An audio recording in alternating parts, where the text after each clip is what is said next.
Bonjour. Alors, je sais plus ce que je voulais dire. Mais du coup, je pourrais faire une vidéo sur le trouble de l'attention la prochaine fois, c'est-à-dire demain ou dans quelques jours. Ah, c'est dommage parce que c'est une excellente entrée pour faire cette vidéo. Bon, je vais essayer de la refaire. Bref, c'est vrai que le manque de sommeil, ça aide pas tellement la concentration et comme vous avez pu le constater, j'ai été dérangé pendant que je dormais. Mon voisin d'en bas est parti il y a quelques semaines et en attendant, ils ont fait plein de travaux dans son appartement. Mais là où j'ai décidé de faire cette vidéo, c'est que dimanche passé, mon voisin a foré, enfin, il a utilisé sa perceuse pendant plus de 20 minutes.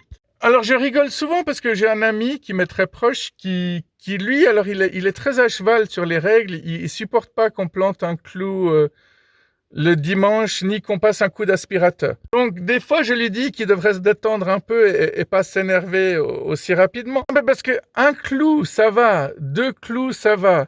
Trois, bonjour les dégâts, on est d'accord. Et en ce qui concerne le coup d'aspirateur le dimanche, bah, peut-être que tu viens de renverser quelque chose comme, je sais pas moi, des céréales, du cacao. Il y a aussi ceux qui ont très peur des araignées, qui les chopent avec l'aspirateur. Et ça, c'est un large sujet de débat aussi. Beaucoup de gens se posent la question, est-ce que les araignées ou les insectes survivent à l'intérieur de l'aspirateur? Alors ceux qui aiment bien se moquer et flanquer la frousse encore plus à ces gens-là, bah, ils disent que oui, l'araignée se nourrit de toute la poussière qu'il y a dans l'aspirateur et il grossit et il peut très bien un jour déchirer ton aspirateur, ton sac et en sortir. Déchirer ton sac d'aspirateur et casser ton aspirateur, c'est plus correct. Alors je me demande qui croit vraiment à ce genre de truc, à part ceux qui sont complètement obsédés, obnubilés, torturés par les films d'horreur, une fois de plus. Je pensais pas que j'aurais de la peine à prononcer obnubilé. Obnubilé? Ça veut dire quoi déjà? Obscurcir les facultés mentales, fausser le jugement. Ben voilà, ça veut tout dire. Bon, pour en revenir à mon ami, il a été éduqué comme ça. Ma foi, du moment que tu es éduqué à respecter que le dimanche, il n'y a pas de bruit, ben, c'est un peu normal que ça t'énerve quand tu entends un petit bruit le dimanche. Maintenant, ce que je comprends pas, c'est est-ce que c'est une question de culture? Est-ce que c'est une question de village, de canton? En parlant avec mes amis américains ou avec mes amis anglais, ils me disent que dans leur pays, bah, ça dérange pas trop qu'il y ait du bruit même le dimanche.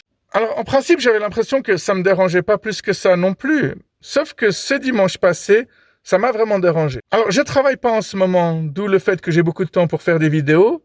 Mais effectivement, si je travaillais et que le seul jour où je peux être au repos chez moi et que j'entends une perceuse, ça me ferait royalement péter les plombs. Déjà que ça m'a déjà fait grincer des dents cette fois-ci. Et comme je vous ai dit, je sais pas si c'est une question de culture ou de région, parce que effectivement, je suis allé chez des gens le dimanche où il y a eu du bruit et ça n'avait pas l'air de déranger les personnes qui habitaient là. Est-ce qu'en Suisse allemande, les gens sont forcément plus fermés ou au contraire plus ouverts? Est-ce que c'est en Suisse italienne? Est-ce que dans le canton de Vaud, les gens sont plus fermés ou est-ce que même là, ça dépend? Si vous avez des informations à ce sujet, vous pouvez me les donner. Dites-moi aussi dans les commentaires si vous êtes dérangé le dimanche par ce genre de bruit. Alors si tu as un style de vie complètement différent que le dimanche en général tu travailles, peut-être que c'est différent. Effectivement, mon ami, il est conducteur de bus, il travaille régulièrement le dimanche, donc peut-être que les dimanches où il est chez lui, il aimerait bien être tranquillement au calme. Pareil pour moi quand je travaillais dans une station-service, je travaillais en tout cas 2 dimanches par mois. Il y a encore cette petite anecdote qui me revient, mais je ne sais pas si vous vous en souvenez, mais un jour mon patron m'avait dit « Cette année tu travailleras à Noël et à Nouvel An, de toute manière t'es musulman, ça change rien pour toi. » Alors déjà, c'est dégueulasse de dire ça à quelqu'un, et deuxièmement, ça fait longtemps que je ne suis plus musulman, au risque d'en choquer quelques-uns. Je vous ai déjà dit, je suis quelqu'un d'extrêmement libre, je suis bibo. Et d'ailleurs, dans ma dernière vidéo, quand je critiquais l'humour russe, peut-être que ce livre est simplement complètement nul. Vous pouvez aussi faire vos recherches et vérifier si l'humour russe est vraiment tout le temps aussi lamentable ou médiocre. En fin de compte, comme disait Einstein, tout est relatif. Ne pas faire de bruit le dimanche, c'est peut-être une question de respect, mais chacun a une notion totalement différente du respect.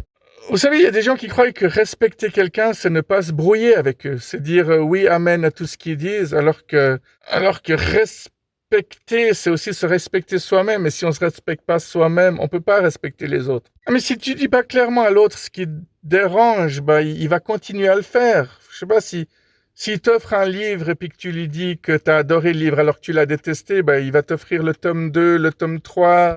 Et c'est ainsi que les problèmes continuent et ne s'arrêtent jamais. Bon, il me semble que vous avez pas mal de questions à répondre. Est-ce que vous passez un petit coup d'aspirateur quand vous voyez une araignée? Est-ce que ça vous arrive de planter un clou pendant les jours fériés? Est-ce que durant ce week-end de Pâques, vous allez entreprendre des travaux juste pour emmerder vos voisins? Est-ce que vous vous êtes déjà brouillé avec un voisin qui faisait du bruit en allant lui dire écoutez, là c'est Noël quand même, et puis c'est pas parce que vous êtes seul qu'il faut faire chier tout le monde, quoi. Ou est-ce que vous faites partie des gens extrêmement cool que rien ne dérange? Tu sais, il y a des personnes qui vivent avec d'autres personnes et quand ils en parlent, ils disent ah mon conjoint, tu peux tirer un coup de fusil à côté, quand il dort, hein. N'empêche, c'est vraiment pas un truc facile à faire, hein. C'est pas évident d'aller chez un voisin pour lui dire qu'il fait du bruit, ou si t'entends un couple de voisins qui s'engueulent assez violemment, c'est aussi pas forcément évident de savoir si tu dois réagir ou pas. Je pense que le mieux c'est de le faire quand même, hein, parce que si t'entends une femme qui crie très fort, un mec qui gueule encore plus fort, des enfants qui pleurent. La seule et unique fois où je suis allé chez le voisin pour demander tout va bien, bah, la personne m'a offert une grosse boîte de chocolat 2 jours plus tard pour s'excuser. Et curieusement, je les ai plus jamais entendus s'engueuler. Bon, ils se sont divorcés quelques mois plus tard, ça c'est une autre histoire. Est-ce que c'est moi qui ai accéléré ce processus? Peut-être. Est-ce que vous avez des voisins qui jouent de la musique qui vous dérange aussi? Est-ce que parfois ils jouent de la musique que vous ne comprenez pas? Est-ce que vous avez des voisins qui fument et qui vous dérangent? Est-ce que vous sentez des odeurs de drogue dans les couloirs? Bah, quel genre de voisins vous avez en fait, hein? Ils sont cool ou vous pensez que moins on connaît ses voisins, meilleur c'est? Si on considère que plus on a de connaissances, plus on a de problèmes, bah les voisins en font partie, hein. Moins on les connaît, mieux on se porte. Ah, parce que le cliché des voisins qui s'entendent super bien, qui sont souriants, qui se réunissent tous les 3 mois, ça dure pas des siècles et des siècles. Faut savoir entretenir ça. Et puis bon, c'est des gens, hein. Puis les gens, du moment que t'as des gros problèmes, bah ils te laissent tomber, hein. Et la plupart des gens sont trop paresseux pour entretenir ce genre de relations et ils préfèrent entretenir leur haine des gens. Oui, je sais qu'il y en a qui se reconnaissent dans tout ce que je dis, mais je suis là pour faire votre thérapie aussi. Hein? Monsieur Dufond, là-bas.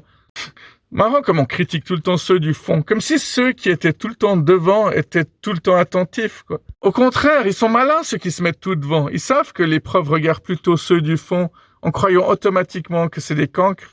Bien, prenez soin de vous, on se voit dans quelques jours. Merde, c'était quoi ça? Purée, ils vont pas recommencer quand même.